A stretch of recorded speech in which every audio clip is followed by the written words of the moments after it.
Hola, mi nombre es José Roberto Rodríguez y es un gusto compartir contigo.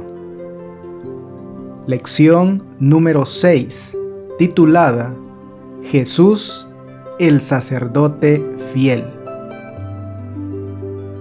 El texto bíblico base para el estudio de esta semana se encuentra en el libro de Hebreos, capítulo 4, verso 9, en el cual leemos lo siguiente: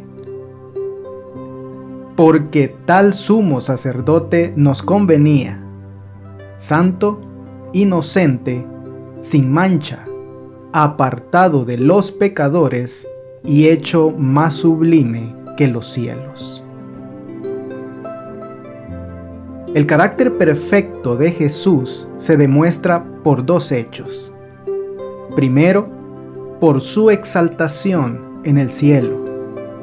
Segundo, por el hecho de que Él no necesitaba ofrecer primero sacrificios por sus propios pecados, lo que los otros sacerdotes sí necesitaban hacer cada día. Los sacerdotes bajo la ley de Moisés no tenían el carácter personal del Hijo de Dios. Jesús es santo, inocente, es decir, sin malicia ni engaño, sin mancha, apartado de los pecadores, en el sentido de no compartir su pecado. El creyente debe gloriarse en estos pasajes que exaltan a Jesús y muestran su superioridad. Sí, porque Jesús es superior en su carácter personal que cualquier sacerdote terrenal. Por esta razón, Jesús está perfectamente calificado para ser nuestro sumo sacerdote perfecto. Perfecto para siempre.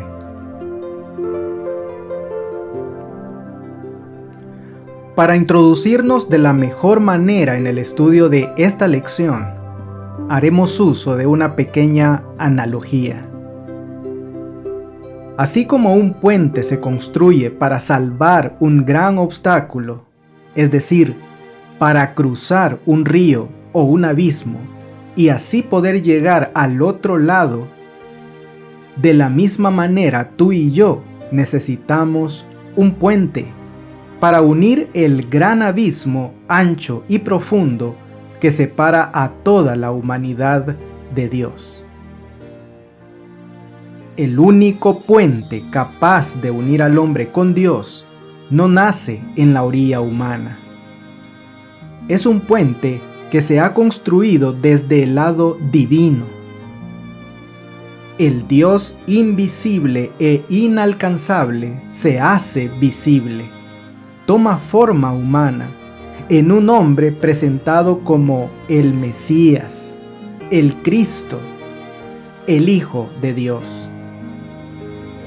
De esta manera, este ser que posee ambas naturalezas puede unir a la humanidad con la divinidad y restablecer la comunicación y comunión entre Dios y los hombres.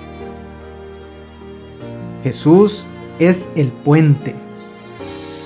Acompáñame en el estudio de esta semana, en la cual el libro de Hebreos, y más específicamente los capítulos 5 al 7, nos ilustrarán en cuanto a las cosas maravillosas que hicieron el Padre y Jesús para salvar aquel gran abismo.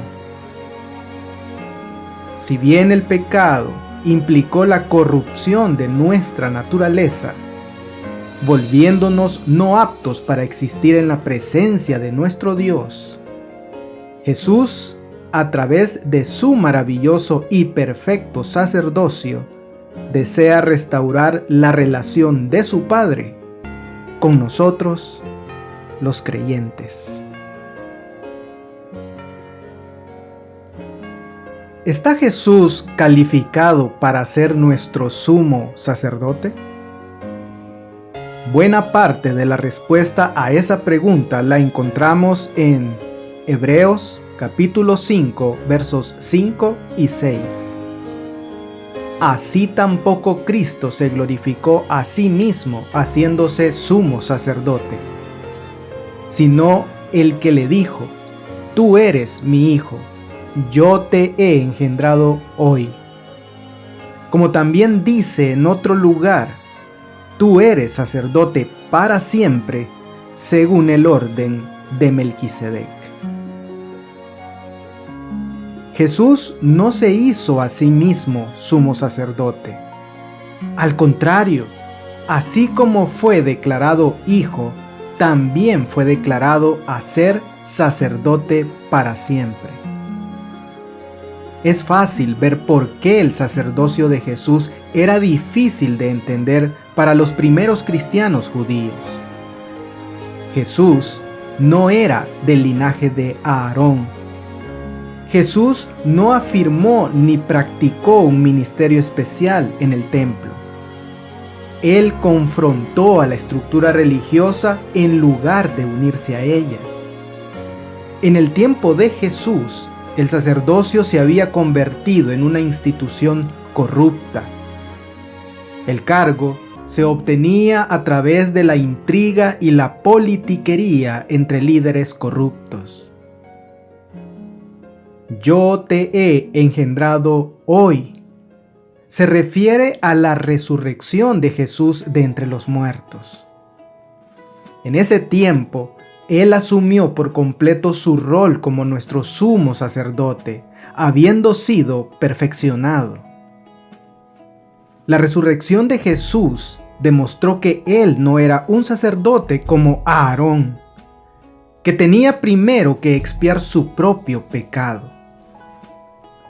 La resurrección vindicó a Jesús como el Santo del Padre, quien soportó la ira que los pecadores merecían sin llegar a ser él mismo pecador.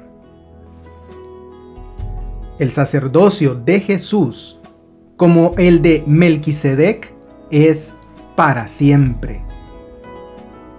Este es un contraste importante.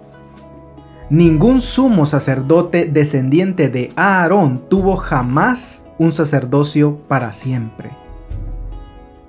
Hebreos capítulo 5 versos 9 y 10. Y habiendo sido perfeccionado, vino a ser autor de eterna salvación para todos los que le obedecen. Y fue declarado por Dios sumo sacerdote según el orden de Melquisedec. La experiencia de sufrimiento y la subsiguiente resurrección de Jesús lo hizo perfectamente apto para ser el autor, es decir, la fuente o la causa de nuestra salvación. A veces, cuando una persona muere y deja una herencia, nunca le llega a los herederos previstos. Jesús murió dejando una herencia y vive para asegurarse de que su pueblo la reciba. Él murió y así hizo bueno el legado. Resucitó y vive para ver que nadie robe a nadie de sus amados la porción que les ha dejado. Algunos no quieren que Jesús sea el autor de su salvación. Quieren escribir su propio libro de la salvación. Pero no te engañes, Dios no lo va a leer. Solo Jesús puede ser el autor de tu salvación eterna. El propósito básico de un sacerdote terrenal era mediar entre los pecadores y Dios. Pero aquel que no fue tomado de entre los hombres y que era de procedencia divina, adoptó la naturaleza humana para, entre otras cosas, servir como sacerdote en nuestro favor. Ya que a la luz de las Sagradas Escrituras conocemos sobre el servicio sacerdotal por parte de nuestro Señor Jesús, ¿Qué significado tiene, por ejemplo, la expresión que encontramos en Hebreos 5:6? Como también dice en otro lugar, tú eres sacerdote para siempre según el orden de Melquisedec. ¿Quién fue Melquisedec? ¿Y quiere acaso esto decir que Cristo Jesús fue su sucesor? Pues buena parte del significado de lo que hemos mencionado en Hebreos 5:6 la encontramos en Hebreos capítulo 7, verso 15. Y esto es aún más manifiesto, si a semejanza de Melquisedec se levanta un sacerdote distinto. Es decir, Jesús era sacerdote a semejanza, lo cual no significa que él fuera un sucesor, pero que su sacerdocio fue similar al de Melquisedec. En el libro de Génesis se nos habla sobre aquel episodio de la historia en el que Abraham conoce a este personaje. Génesis capítulo 14, versos 18 y 19. Entonces Melquisedec, rey de Salem y sacerdote del Dios Altísimo, sacó pan y vino, y le bendijo, diciendo: Bendito sea Abraham del Dios Altísimo, creador de los cielos y de la tierra. No tenemos ninguna idea de dónde viene Melquisedec, cómo llegó a estar en Canaán, cómo llegó a ser un adorador y un sacerdote del Dios verdadero, y cómo Abraham llegó a saber de él. Solo sabemos que estaba ahí. El nombre Melquisedec significa Rey de Justicia. Él es el rey de Salem, la original Jerusalén, y Melquisedec es el sacerdote del Dios Altísimo. Él era un adorador y sacerdote del Dios verdadero, gobernando sobre Jerusalén aún en aquellos tiempos antiguos. Una cosa que hace único a Melquisedec es que él es ambos, un rey y un sacerdote. La historia nos enseña lo peligroso que es combinar la religión con la autoridad civil. De hecho, Dios prohibió a los reyes que fueran sacerdotes y a los sacerdotes que fueran reyes. Pero aquí hay una excepción. Hebreos capítulo 7, verso 3, describe a Melquisedec así: sin padre, sin madre, sin genealogía, que ni tiene principio de días, ni fin de vida, sino hecho semejante al Hijo de Dios, permanece sacerdote para siempre. A raíz de esto, mucho se ha conjeturado en relación a Melquisedec, sugiriendo que fue una apariencia de Jesús antes de nacer en Belén, que era Set, el hijo de Noé, o Job, o incluso un ángel, cuando en realidad Melquisedec fue un rey sacerdote cananeo que sirvió como un tipo de Cristo.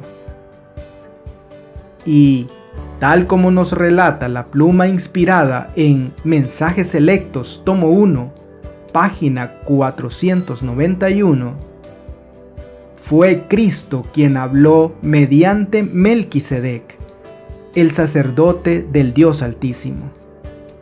Melquisedec no era Cristo, sino la voz de Dios en el mundo, el representante del Padre. Y así como guió a su pueblo y fue la luz del mundo durante su ministerio terrenal, lo sigue haciendo sentado a la diestra del Padre. Piensa por un instante.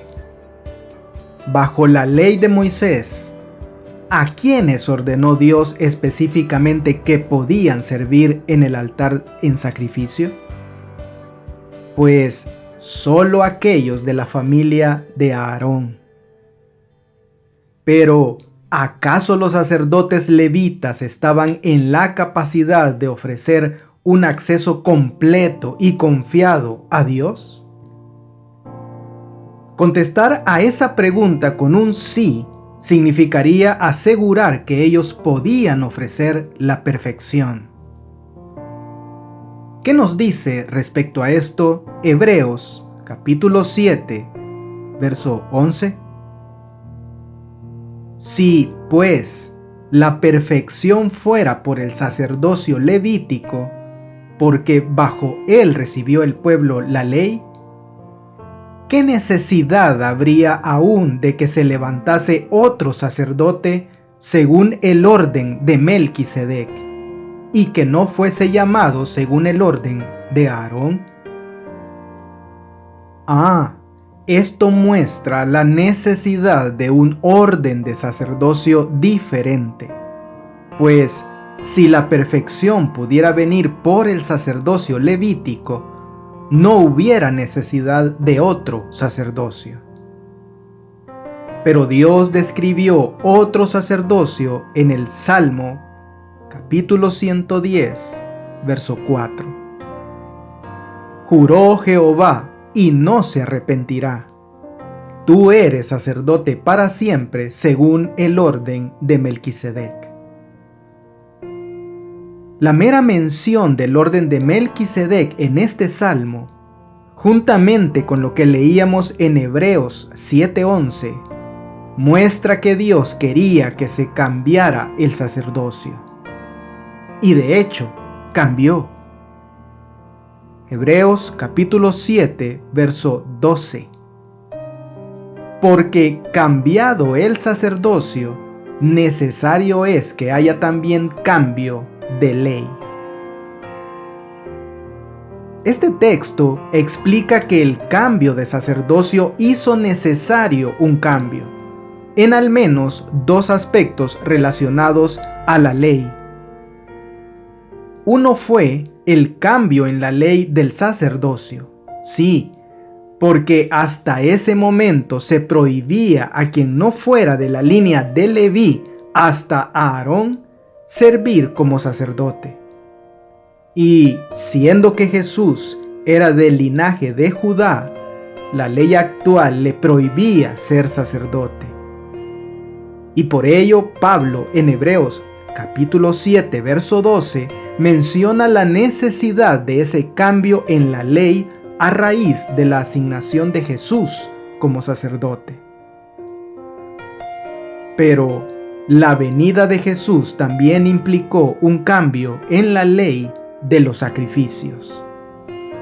Así es, porque hasta ese momento se requería que los pecadores llevaran diferentes tipos de sacrificios para obtener la expiación.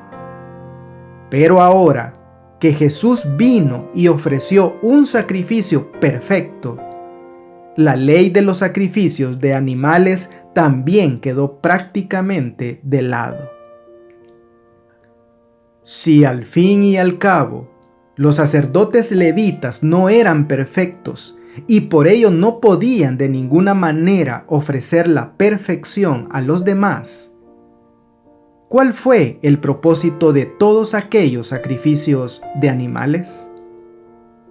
Pues el de señalar el ministerio de Jesús y su sacrificio, el único que ofrecería una verdadera purificación del pecado.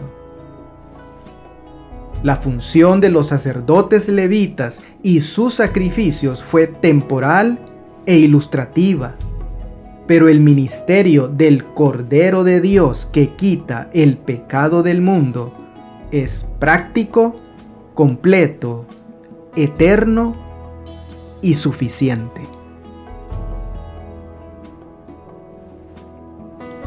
A estas alturas de nuestro estudio de la lección, ¿sobre qué base podríamos decir que Jesús recibió el sacerdocio? Hebreos capítulo 7, versos 15 y 16. Y esto es aún más manifiesto, si a semejanza de Melquisedec se levanta un sacerdote distinto, no constituido conforme a la ley del mandamiento acerca de la descendencia, sino según el poder de una vida indestructible. El sacerdocio de Jesús no está basado en una ley o en una herencia, sino en el poder de la vida indestructible de Dios. De un sacerdote según el orden de Aarón, nunca podría haberse dicho, tú eres sacerdote para siempre, pues ninguno de ellos tenía el poder de una vida indestructible, y cada uno de ellos sirvió como sacerdote por un período limitado, sí, limitado a su propia vida. Única y exclusivamente del Mesías podía afirmarse aquello, ya que era un sacerdote según el orden de Melquisedec. En Mateo capítulo 27, verso 1, leemos: Venida la mañana, todos los principales sacerdotes y los ancianos del pueblo entraron en consejo contra Jesús, para entregarle a muerte. ¿Sabes?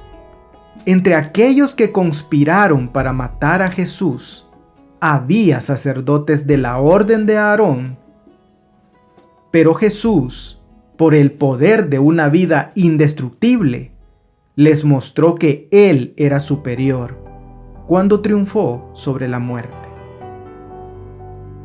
Qué maravilloso es saber que la intercesión de Jesús ante el Padre involucra todos los beneficios otorgados bajo el nuevo pacto. Y qué maravilloso es saber que Jesús es nuestra garantía de un mejor pacto. Hebreos capítulo 7, verso 22. Por tanto, Jesús es hecho fiador de un mejor pacto. La palabra griega antigua para fiador, eguos, describía a alguien que daba una garantía o seguridad. Era una persona que podría servir de fiador para un préstamo, o alguien que pagaría la fianza para un prisionero. Pues bien, Jesús mismo es la garantía de un mejor pacto. El antiguo pacto tenía un mediador, Moisés, pero a nadie para garantizar el lado del pacto del pueblo. Por lo tanto, fallaban continuamente. Pero el nuevo pacto, un mejor pacto, tiene un consignatario que lo garantiza en nuestro nombre. Por lo tanto, el nuevo pacto se sustenta en lo que hizo Jesús, no en lo que nosotros hacemos. Él es el fiador, no nosotros. El acuerdo bajo el que nos encontramos con Dios a través de Jesús no es algo que nosotros hayamos negociado con Él. Él nos ha dictado los términos y nosotros los aceptaremos o los rechazaremos. La decisión está en cada uno de nosotros. Pero de lo que no te debe quedar ninguna duda es de que la abrumadora superioridad de Jesucristo prueba que Él es digno y capaz de ser nuestra garantía, nuestro consignatario por un mejor pacto.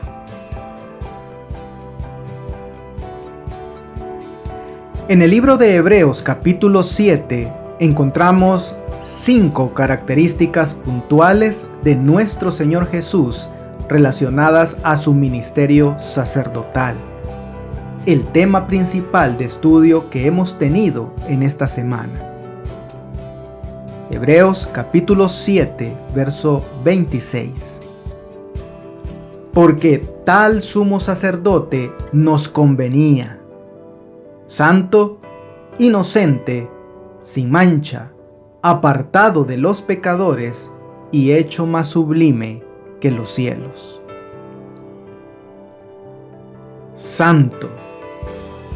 En numerosas ocasiones las Escrituras testifican que Jesús durante su tiempo en la tierra vivió una vida perfectamente santa.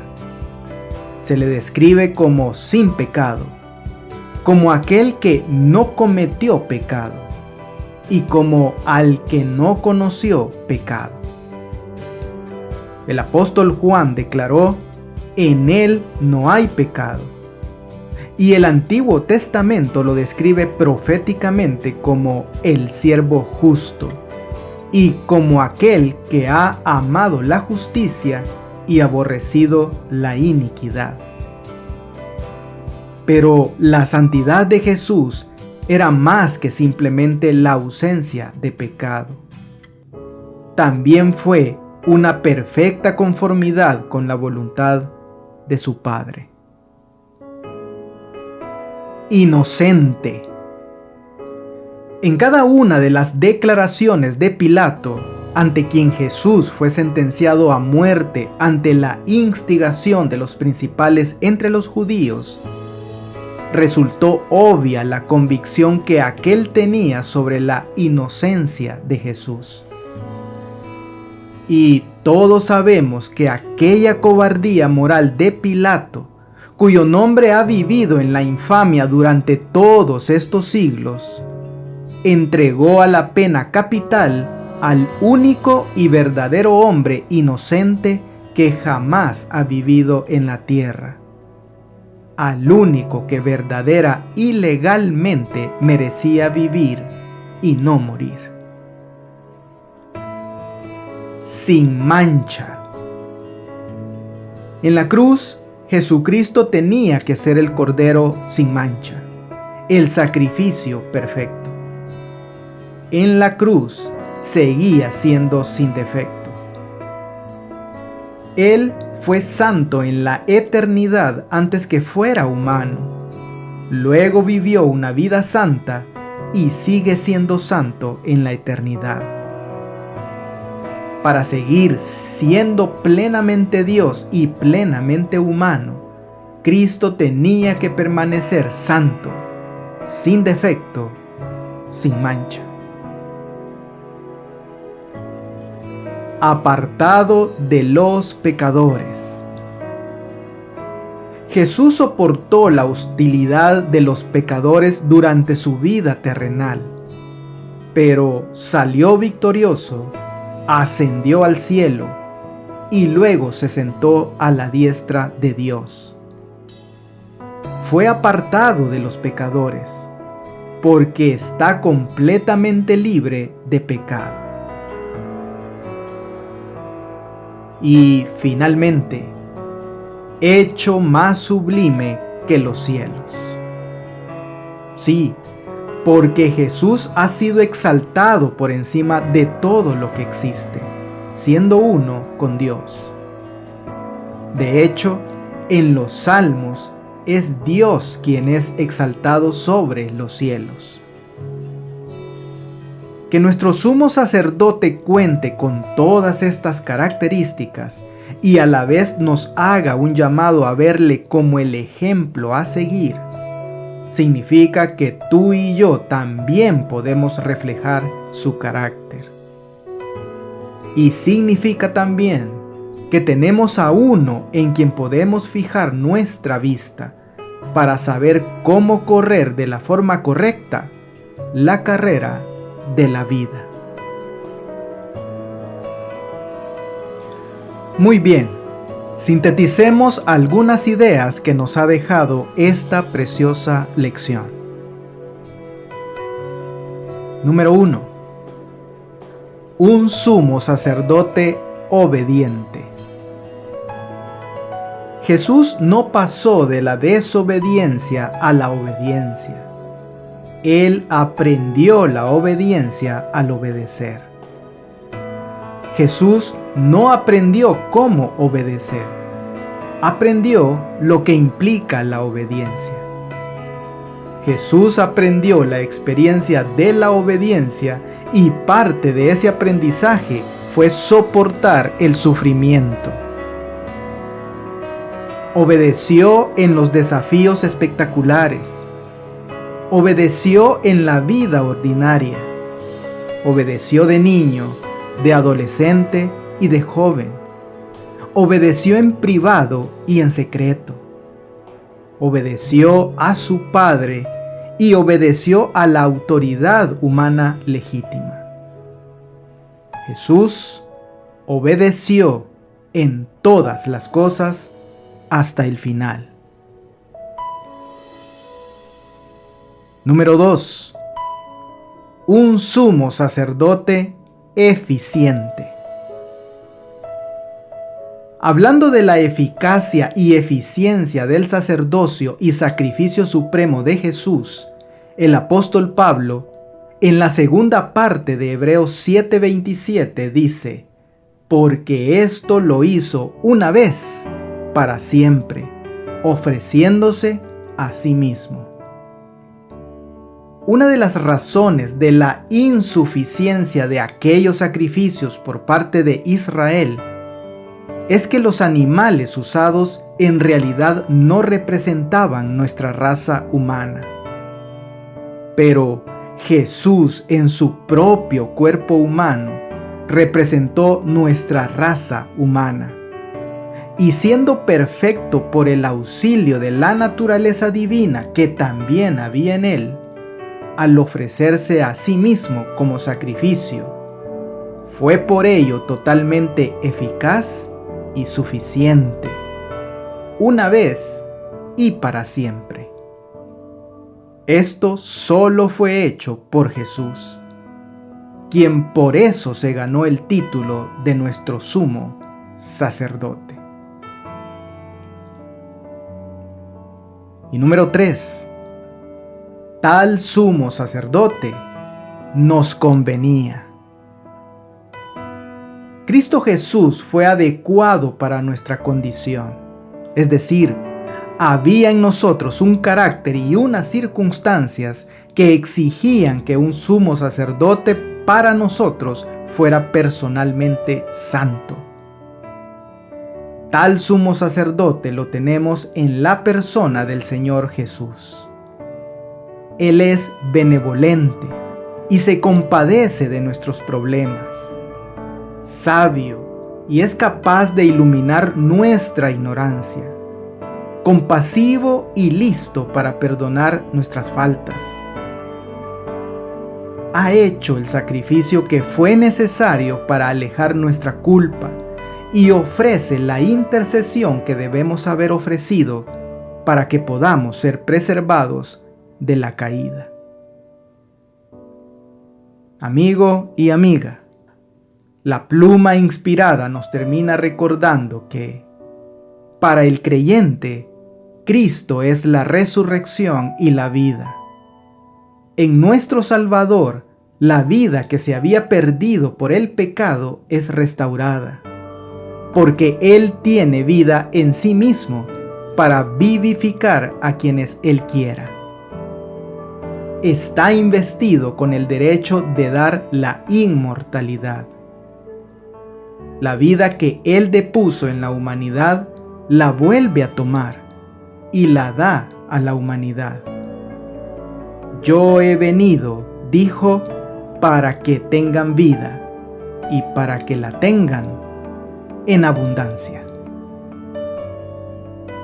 Que Dios te bendiga.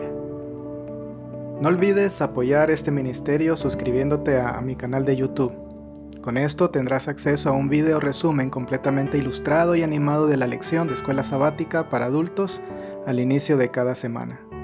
Espero tus likes y tus comentarios de la lección. Bendiciones.